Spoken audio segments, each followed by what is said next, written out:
Je fais le long du saule là, si j'ai pas une tape là-dessus là. Oh, paf, poisson! Salut les copains, aujourd'hui on se retrouve pour une nouvelle vidéo, bien loin de nos côtes bretonnes habituelles. On va partir pêcher le brochet dans l'est de la France, je vous laisse découvrir.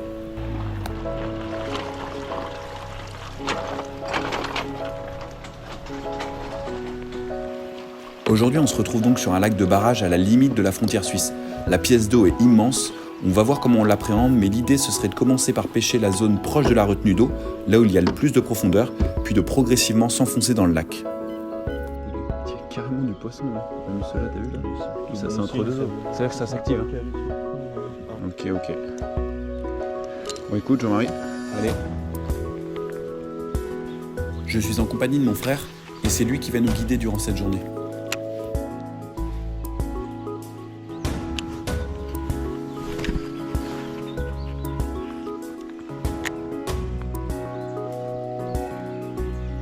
« 1m20. Là, ce printemps, t'es au courant? Qui connaît le gars? D'accord. 1m20. Ah là, c'est plus la même histoire, 1m20, Jean-Marie. Donc en s'enfonçant dans le lac, on va chercher toutes les zones qui pourraient habiter du brochet. Ça peut aussi bien être des zones d'herbiers que des bordures ou encore des arbres qui tomberaient dans l'eau.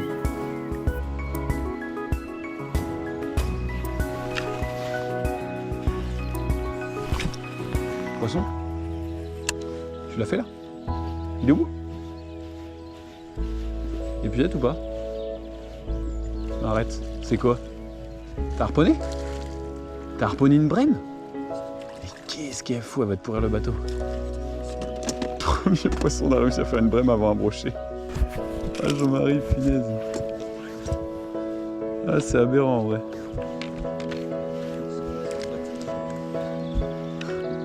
Ouais, c'est de la brème qui est dedans du coup. C'est de la brème qui est dedans qui bouge.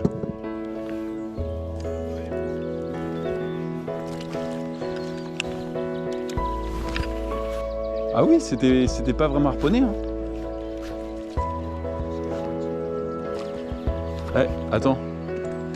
Non, c'est des algues. J'ai des copains qui me demandaient l'intérêt d'un moulinet casting pour pêcher le brochet. En fait, vous voyez, là on pêche des bordures. Et donc le but c'est de pouvoir lancer en fait au plus proche et de pouvoir freiner le lancer avec son pouce si jamais on a lancé avec un peu trop de force. En fait la précision qu'on va avoir au lancer c'est pas uniquement avec la force qu'on met dans le lancer mais c'est également en fait avec la pression qu'on va mettre avec le pouce sur la bobine pour plus ou moins freiner le lancer. Oh sûrement, t'as raison. Mais... Oh merde.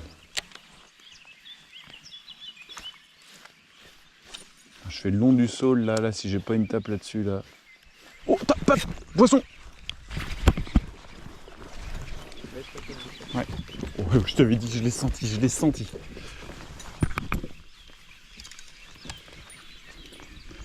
fais pas une tape le long du saule.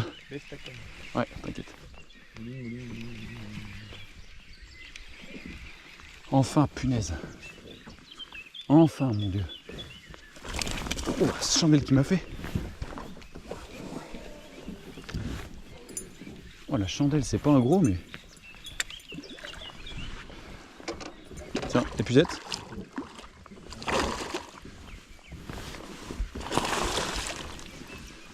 Ah si, il est quand même violent. Il est passé sous le bateau. Ouais. Merci.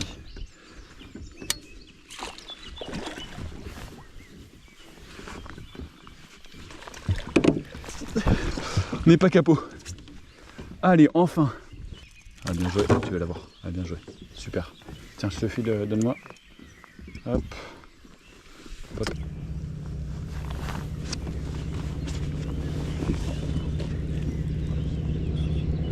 Non, il fait moins. Il est plus petit que l'autre.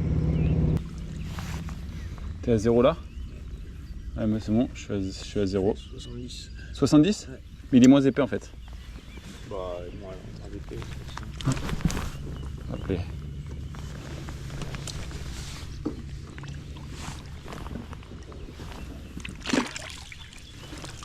Bon, bah, qu'est-ce qu'il aura fallu faire pour en avoir un? Quand même. Ah, il était tanké dans les herbes. Sous le sol, ouais.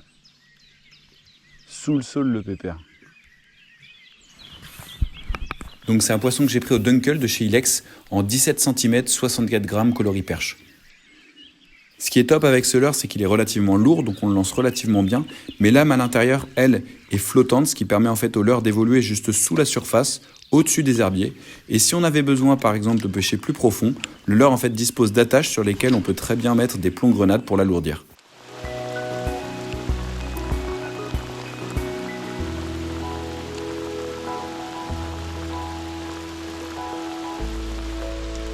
Voilà, c'est tout pour cette sortie. Malheureusement, on n'aura pas réussi à déclencher d'autres brochets, mais on se retrouve très vite pour une nouvelle vidéo. Ciao!